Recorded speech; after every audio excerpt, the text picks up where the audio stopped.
Hello friends, welcome to my cooking blog. তো তোমরা দেখতেই পাচ্ছ, এবারে তোমরা ঘরেও কেএফসি মতন চিকেন বানাতে পারো সিম্পল অ্যান্ড ইজি ওয়েতে। আমি চিকেনটাকে ভালো করে ম্যারিনেট করে নিয়েছিলাম, যার মধ্যে সয়া সস, টমেটো সস, আদা রসুন বাটা, ভিনিগার, কাশ্মীরি গুঁড়ো লঙ্কা, স্বাদ অনুসার লঙ্কা গুঁড়ো, নুন দিয়ে ভালো করে চিকেনটাকে ম্যারিনেট করে নিয়েছি। তোমরা এর মধ্যে এগও দিতে পারো বা এগটাকে স্কিপ করতে পারো। তার মধ্যে এইটাকে ভাজার জন্য আমি ময়দা, কর্নফ্লোর, তারপরে গোলকি গুঁড়ো, স্বাদ অনুসার লঙ্কা, কাশ্মীরি গুঁড়ো লঙ্কা, তারপরে অরিগ্যানো দিয়ে ভালো করে ওইটাকে মিক্স করে নিয়েছিলাম। তারপরে ঠান্ডা বরফের জলটাকে বের করলাম।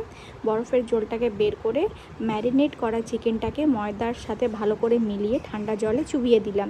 ঠান্ডা জলে ভালো করে চুবিয়ে তারপরে আবার ওইটা ময়দার মধ্যে মাখিয়ে নিলাম, দিয়ে গরম তেলের মধ্যে ভেজে নিলাম। এইভাবে তোমরা ইজি ওয়েতে কেএফসির মতন চিকেন বানাতে পারো। নেক্সট ভিডিওতে আবার দেখা হচ্ছে। ভালো থেকো, সুস্থ থেকো।